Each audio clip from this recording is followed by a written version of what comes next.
My parents gave my sister the inheritance, while I got a wallet with $1. That's more than you'll ever need, they told me. But when I became a millionaire, they came asking for a loan. You're still not good enough, my mom said. Then let my sister handle your debt, I replied, walking out without looking back. You can open it now, my mother said, sliding the small black box across the table. We were sitting in the dining room, the same one where we used to eat Sunday dinners and pretend we were a normal family. Amanda sat across from me, a glass of champagne in her hand, looking like a smug little princess who'd just won a game no one else was playing. I hesitated. My palms were damp. Something about the way my father leaned back in his chair, arms crossed, eyes heavy with that familiar blend of boredom and superiority. It didn't sit right. I opened the box. A wallet. Brown leather. Cheap. Inside, folded carefully, was a $1 bill. I looked up. Is this a joke? Amanda laughed. It's symbolic. Dad nodded. That's more than you'll ever need. You've never cared much about money, right? I blinked. You gave Amanda the house, the savings, the lake property, and I get $1? Amanda took a slow sip of her drink. Don't be dramatic. You've always been the independent one. Yeah, Mom chimed in. Amanda was here. She took care of us after your surgery, paid the bills when things got hard. I nearly choked. I sent money every month. I covered Dad's hospital stay when your insurance didn't. I paid Amanda's rent for 2 years when she was between jobs. Don't be petty, Mom snapped. We made our decision. That's that. For a second, I just sat there, staring at them, trying to decide whether this was some sort of social experiment or if they genuinely believed their own fiction. Amanda, the golden child. Me, the disposable one. It had always been that way. But this time it hit different. This wasn't just favoritism. This was erasure. I stood up, took the wallet, and shoved it in my coat pocket. I hope it buys you the peace of mind you've never given me, I said. My mom sighed like I was the ungrateful one. Amanda rolled her eyes. I left. No one stopped me. Not even a whisper of, wait. It took me 4 years. 4 years of grinding, of 20-hour days and ramen dinners, and saying no to every little indulgence. But in year 5, I hit gold. My company went viral. Within 6 months, I was a millionaire. That's when the messages started.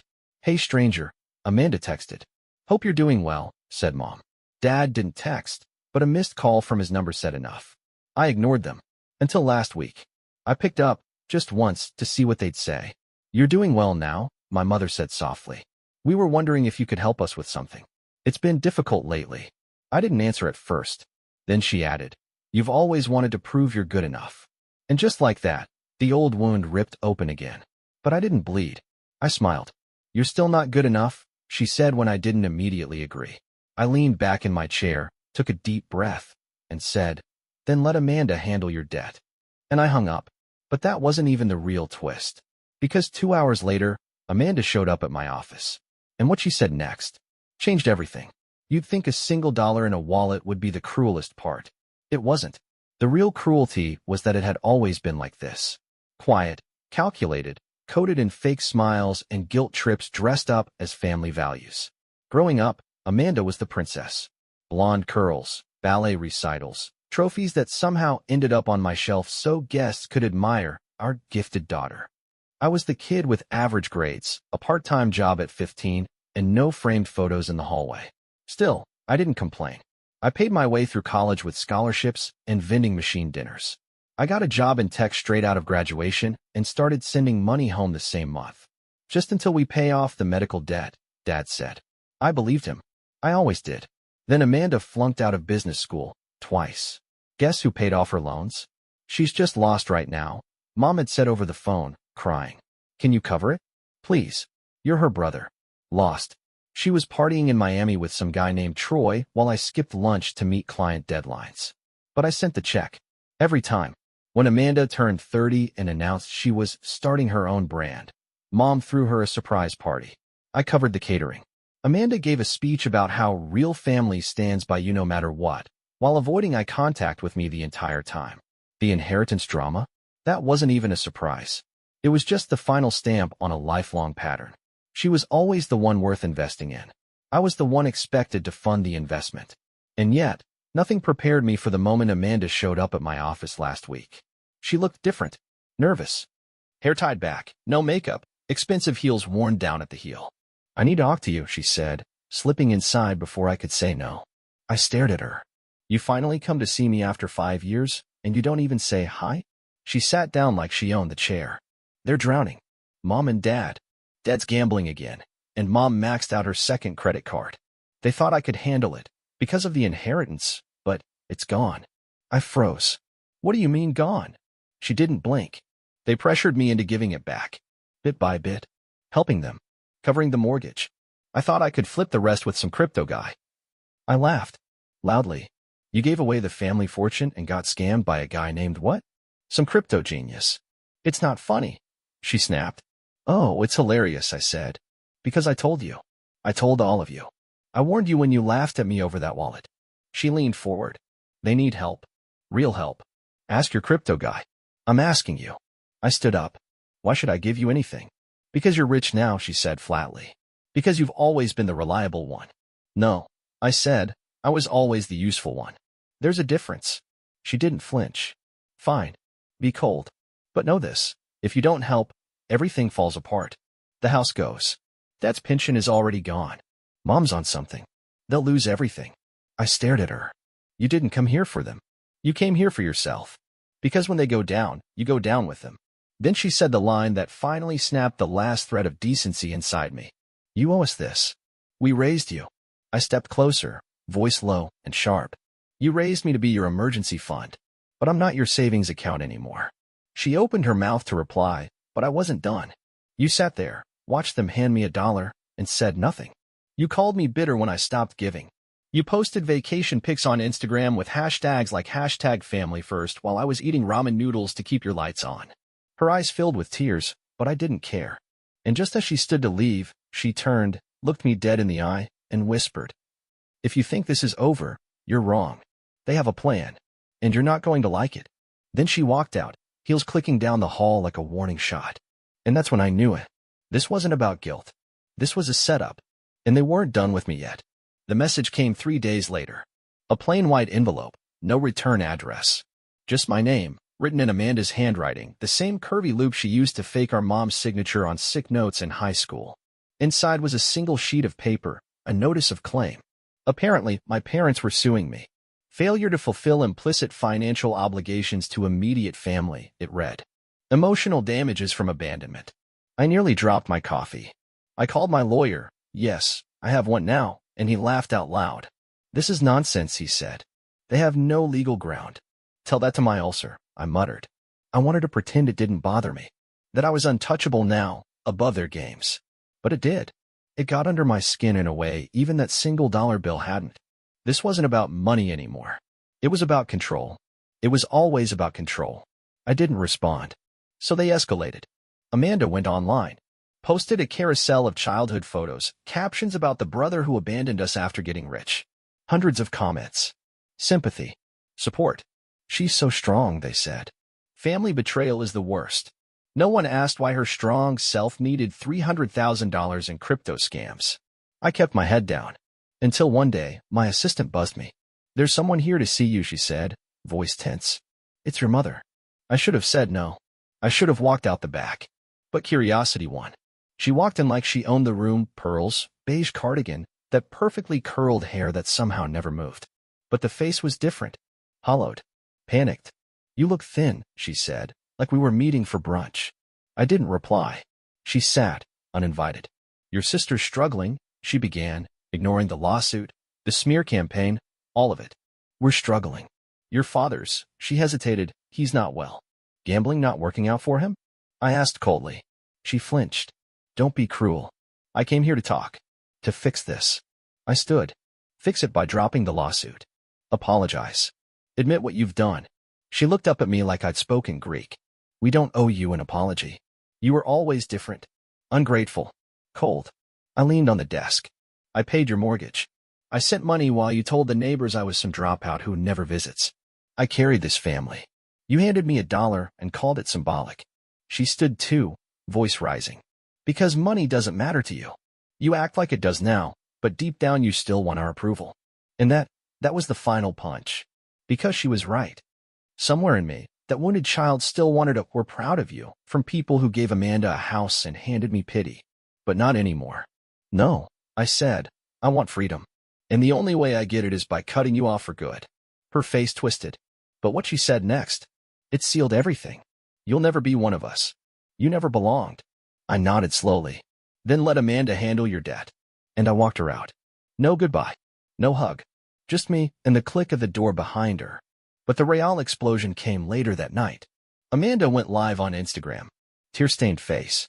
Croaky voice. He disowned us, she sobbed. After everything we did for him. We're family. You don't give up on family.